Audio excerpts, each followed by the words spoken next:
All right, so today starts the real content of the course. What we were doing before was just a review of things you were technically supposed to know ahead of time.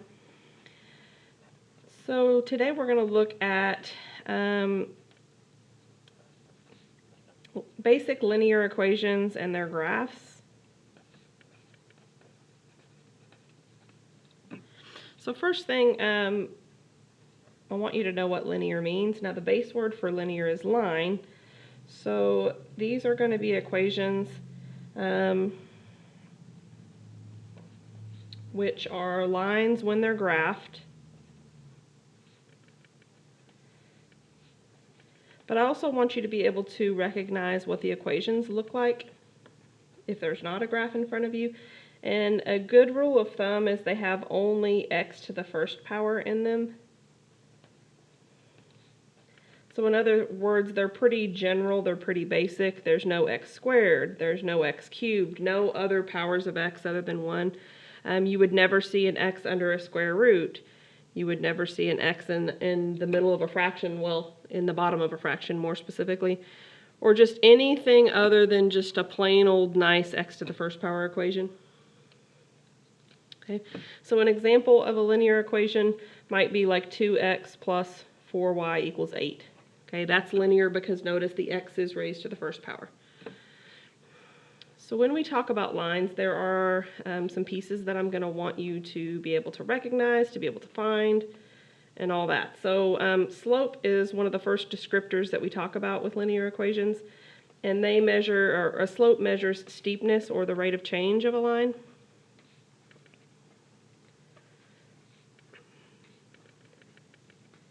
And so a lot of high school teachers in the past, they'll describe the slope as rise over run, or maybe as the change in y over the change in x.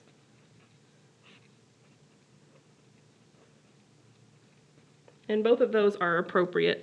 I am going to want you to know this formula. So the formula is the difference between the x's over the differences between the two. Or sorry, the difference between the y's goes on top, the difference between the x's goes on bottom. Sorry about that. I wrote the right thing, but I said the wrong thing.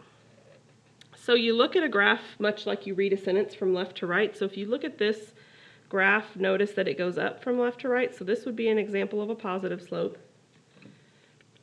On the other hand, this line goes down from left to right, so it would be a negative slope. But slope is also a measure of steepness, so if we were talking about which one had the larger slope, it would be this one, because it has a steeper slope than, say, this one. So regardless of direction, steepness also comes into play. So if slope is a measure of steepness, then let's think about how steep this line would be, right? This is a horizontal line. And so if I asked you how steep this horizontal line is, it's not steep at all, right? So we would say the slope is 0. But then we also have another special case, right? This is a vertical line. And so notice if I asked you to describe how steep this line is, you wouldn't be able to do so, right? It's so steep you can't define it, so we call this an undefined slope.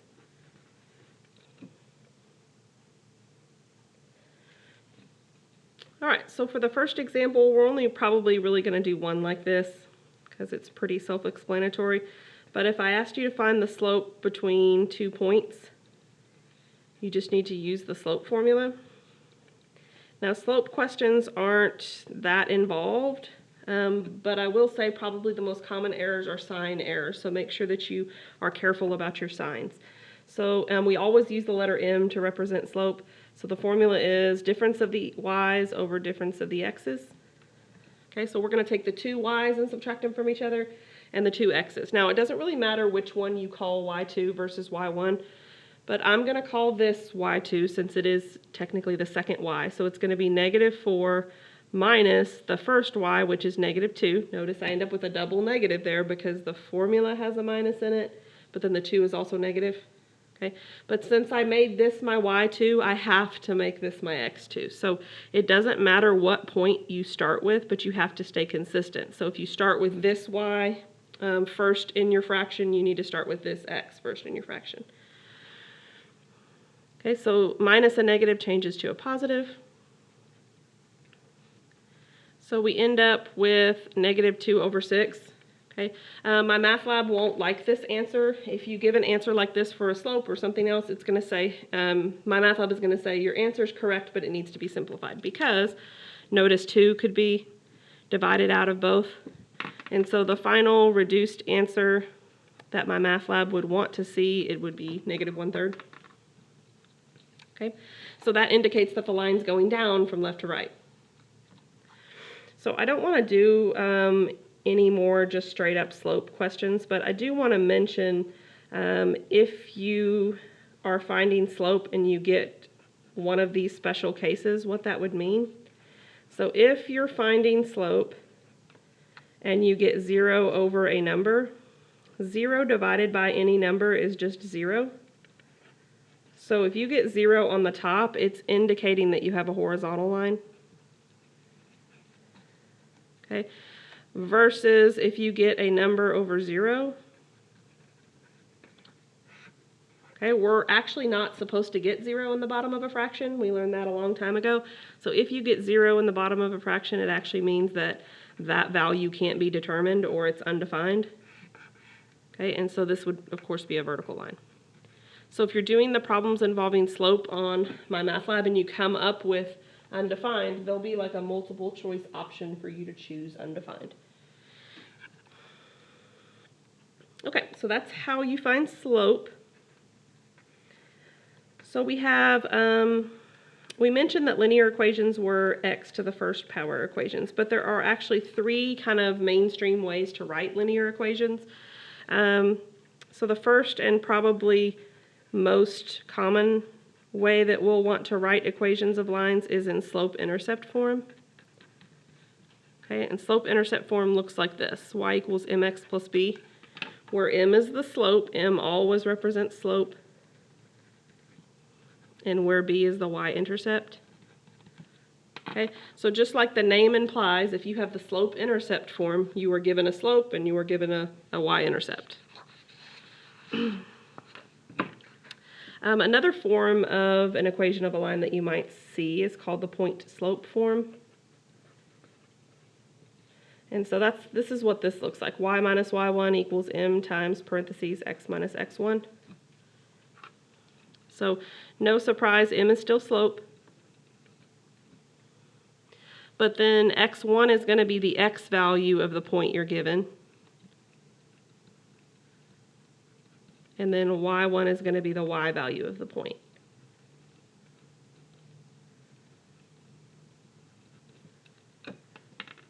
Okay, so notice we still would have an equation with x to the first power, okay? But this time, again, the name implies what information you would know, right? So from this type of equation, you would know the slope and you would know a point, hence the name point slope. And then the third, sometimes less commonly used, we won't spend a whole lot of time on this one, is the standard form. The standard form just has all the numbers kind of grouped together, all the x's and y's grouped together, and then typically you'll see the whole number on this side. Okay, sometimes it'll have all the terms on one side and then equal to 0. But at any rate, a, b, and c are real numbers.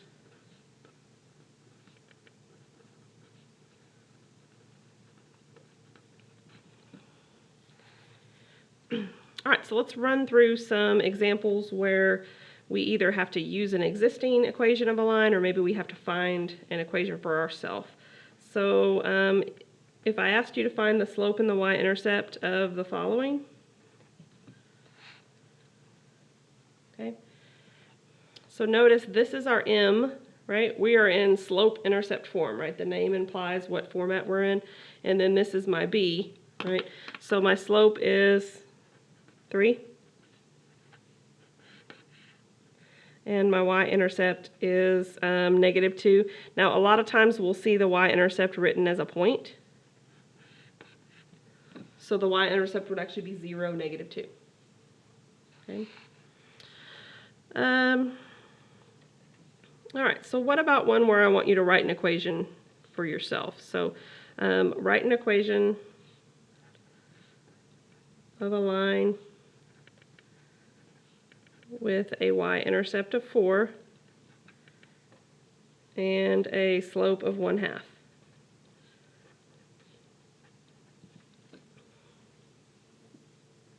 So you have three forms of the equation written above, okay? So we need to highlight what information we know. We know the y-intercept and we know the slope, okay? So the equation that we would most likely use would be slope-intercept. That's the information we're given. And so we're going to be able to write it directly in this slope-intercept form, okay? So we would just put the slope in for m, the slope was 1/2, and then the 4 in for the y-intercept. So pretty easy there. But more often than not, you're probably not going to get, you know, the slope and the y-intercept maybe handed to you. You might have to work for it a little bit, or work for part of it anyway. So let's see if we can write an equation given this information. Okay, slope of 1/2, and it goes through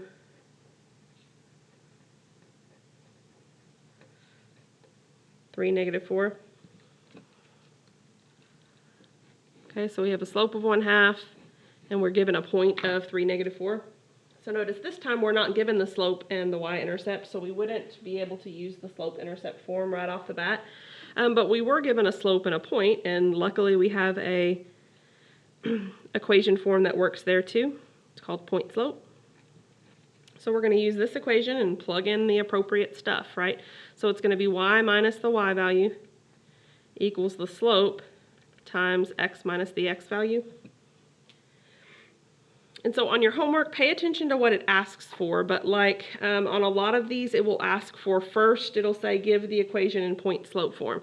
And the only thing I would say is we're almost there, but we would want to change a minus a negative to plus a positive. So if it asks for the equation in point slope form, it would look like this. So keep it in the same format, but you would simplify any sign issues that you had. So this would be the equation in point slope form.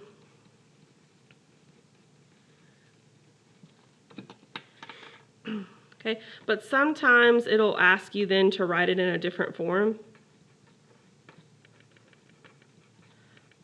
So maybe when you're finished inputting into my math lab this point slope form, it'll say, okay, now go ahead and enter it in as slope-intercept form. And that's not too bad. We just need to move some things around. We need to make it look like y equals mx plus b. Okay, so we can distribute the 1/2 there. So we get y plus 4 equals 1/2 x minus 3/2. And then we're going to subtract 4 on both sides. So we end up getting y equals 1/2 x. We're usually not very comfortable adding and subtracting fractions, okay? So just kind of a quick tutorial here. You can get your calculator to give you fractions, so you would just say -3/2 minus 4, and it's going to give you a decimal, but let's say you wanted the fraction version, so you go to the math menu, it's on the left-hand column, and you choose the first choice, and you press enter, and it gives you, the first choice is called FRAC for fraction, and then you press enter and you get -11/2. Because typically speaking, we probably wouldn't have a fraction and a decimal in the same problem. So even though it would be okay to write -11/2 as -5.5, we probably wouldn't. Okay, it's not usually proper form. And so this would be the same exact equation in slope-intercept form. So notice both of these equations that I kind of boxed in for example 4, they're both linear, right? Because they both have x to the first power, but they're just written in different formats. Okay, so let's look at another one with maybe just a little bit different information given. So what if I asked you to write an equation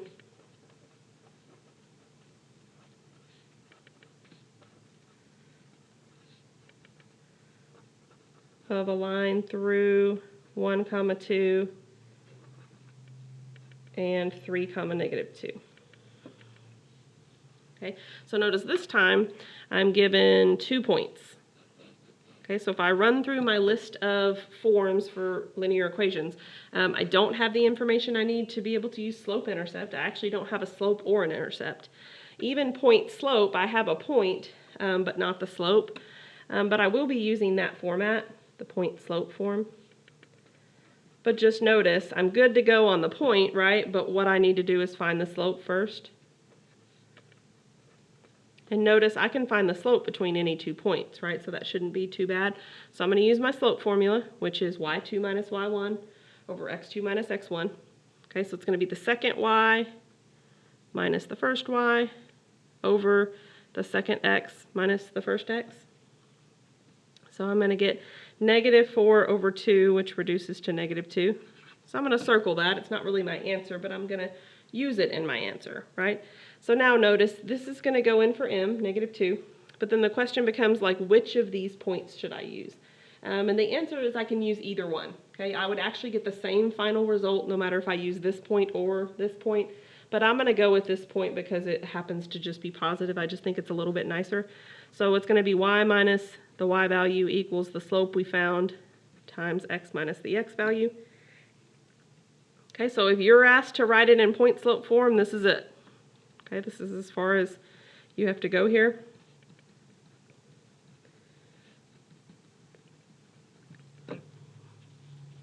Okay, but again, what if it asks for it in a different form?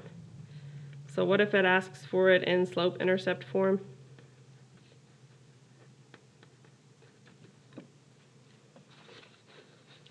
So if the problem is asked in slope-intercept form, you would just need to do a little work. Sorry about that, dropped my pen. So we're going to distribute the minus 2, so we're going to get y minus 2 equals negative 2x plus 2. Make sure you watch your signs, right? A negative 2 times a negative 1 is a plus 2. And then we're going to add 2 to both sides. So we're going to get negative 2x plus 4. Okay, so this would be the slope-intercept form.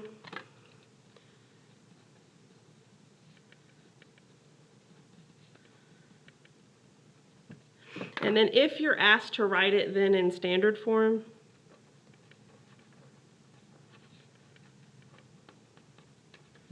okay, in standard form, if you go back and look at that third option, standard form typically has the x and the y to the left and then the whole number to the right. Sometimes it'll have everything to the left and then a 0 to the right. But regardless, all that means is we're just, if we want x and y on one side, we just need to move this over a little bit. Okay, so in other words, I'm just going to add 2x to both sides. And so for standard form, I would get 2x plus y equals 4. Okay. If MyMathLab wants you to have standard form with the 4 on the other side as well, then you would just subtract 4, and it would be 2x plus y minus 4 equals 0. Okay, so whichever kind of format MyMathLab asks for, just go with that.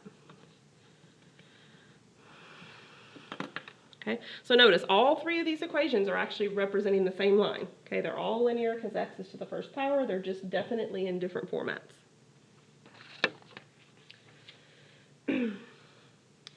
Okay, so hopefully we know how to write equations of lines given varied information, but we do have some special cases, 2 to be exact. So we need to know how to write horizontal line equations. So horizontal line equations always look the same.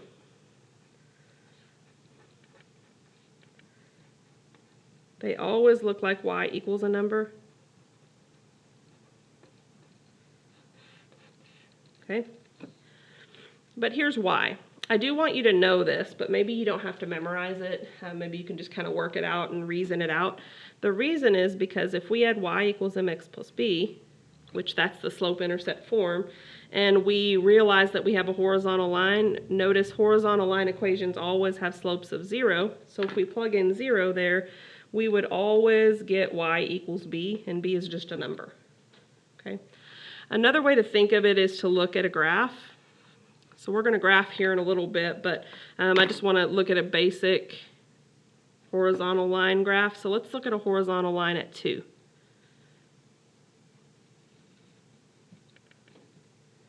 So this is the line y equals 2. And the reason y equals 2 is the descriptor of this line is because x can be anything. Okay, notice x goes from negative infinity to infinity, but y stays steady at 2. Okay, so the description of this line is actually y equals 2. X can be anything, but Y is set at 2. So if we can remember that horizontal line equations look like Y equals a number, then it probably stands to reason that vertical line equations will be the opposite, and they'll look like X equals a number.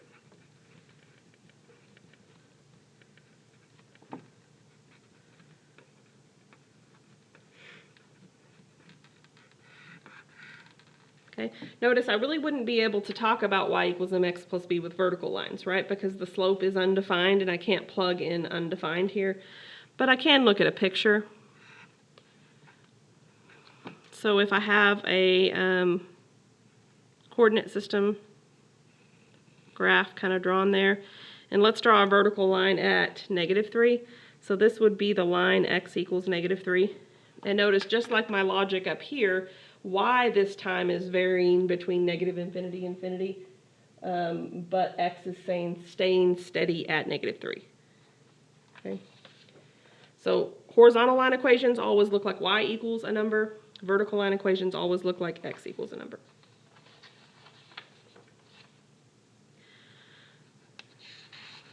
Okay, so I know we have graphing calculators, most of us, but I am going to want you to, with some detail, be able to graph basic graphs in this class. So let's talk about kind of the 2 ways that we can graph linear equations. Okay, there's probably even more than these, but these are my 2 kind of go-to methods. So the first method is when we can easily get the equation in y equals mx plus b form.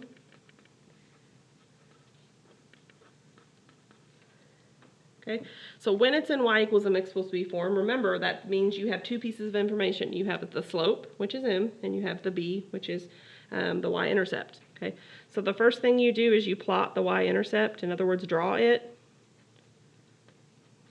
By the way, if you're graphing on MyMathLab, you just use your mouse click as like, I'm going to mark a point here. So if you want to mark a point, you literally hover your mouse over that point and click it, okay, and it will mark a point for you. Once you plot that y-intercept, from there, so from that y-intercept that you just plotted, you're going to count your slope to get another point.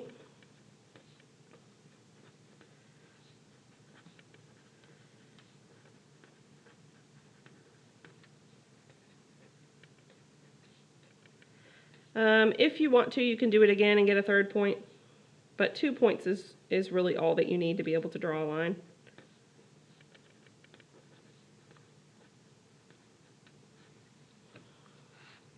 Okay, so that's one method. That tends to be my go-to method, this first one that I wrote down. But the second way, and this is actually going to show up on your comp exam, so the second way is to get the equation in standard form instead. In other words, make it look like x and y on one side and the number on the other side. And then we can find the x and the y-intercept and graph. Because the x and the y-intercept, if we can find them, are points, and then we just connect those. So I'm going to show you kind of both methods, okay? So let's look at the first one. Let's say that I asked you to graph y equals -1/2 x plus 3.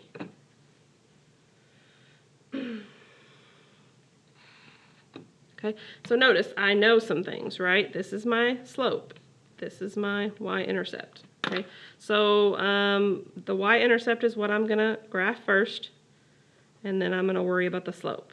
And we're going to talk about what each of those things mean. So let's sketch us an axis. You don't need graph paper. Just use the lines of your notebook paper as you're taking notes to make a somewhat decent graph. So I'm going to go out 5 in every direction. If that ends up not being enough, then I'll just plot some more. So the first thing we're going to do is we're going to plot that the y-intercept is 3. Okay, and then from there we need to count our slope. So we need to kind of pay attention. Notice I have 2 descriptors here. I have a -1 on top and I have a 2 on bottom. Okay, now the -1 on top means that we're going to go down 1. but the 2 on the bottom is positive, so we're actually going to go to the right 2. Remember, it's y values on top, x values on bottom, right? So it's the change in y on top, in other words, vertical change, and it's the change in x on bottom, in other words, horizontal change. Okay, so from here we're going to go down 1 and then to the right 2. And then we can draw our line from there.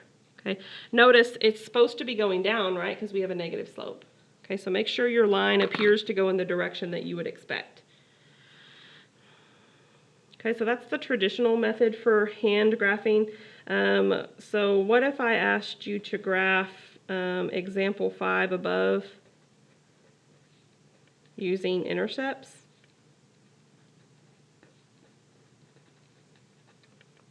So if you look at example 5, I'm going to rewrite the standard form here because that is going to be the best format for us to be able to get the intercepts from.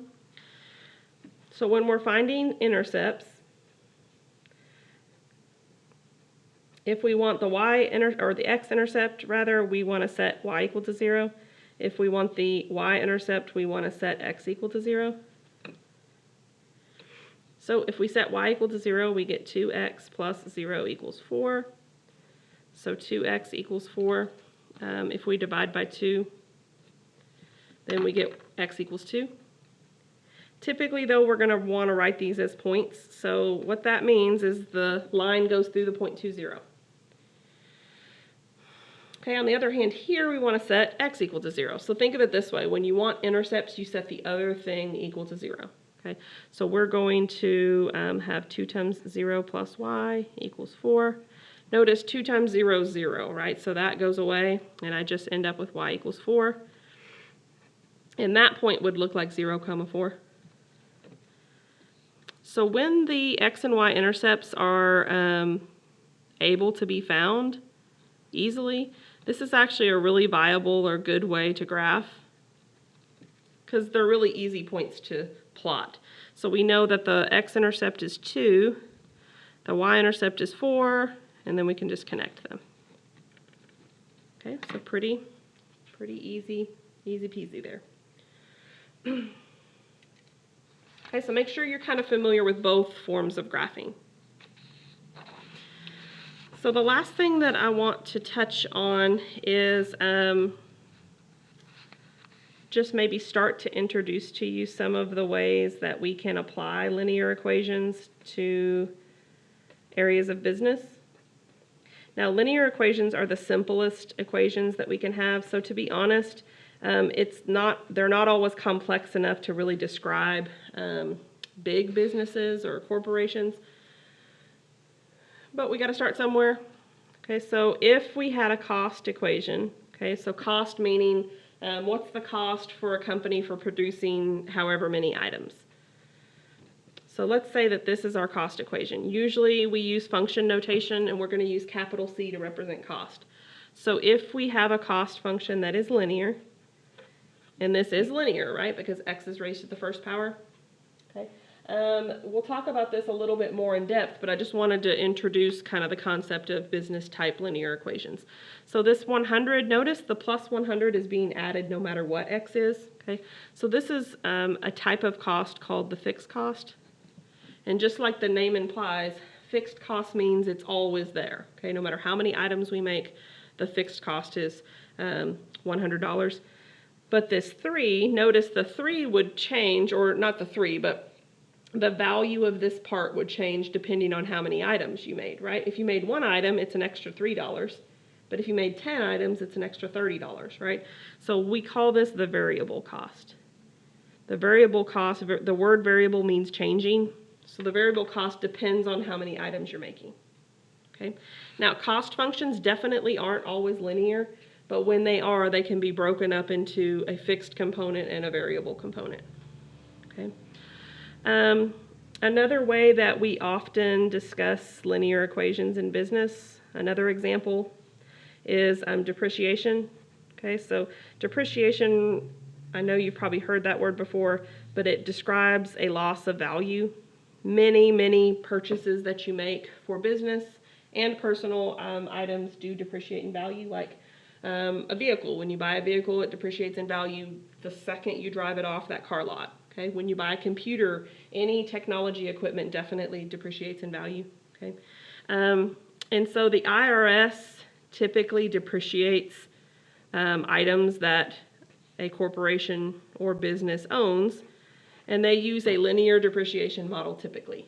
Okay, so notice this is definitely linear, right? X is to the first power. Notice why would the m be negative? Because the slope represents a rate of change, right? And we are going down in value, so it should make sense that our slope is negative. So in this case, the starting value of our item is 20,000. So in other words, it's 20,000 before we start taking money off every time, okay? And then the $1,000 represents the amount of decrease usually per year.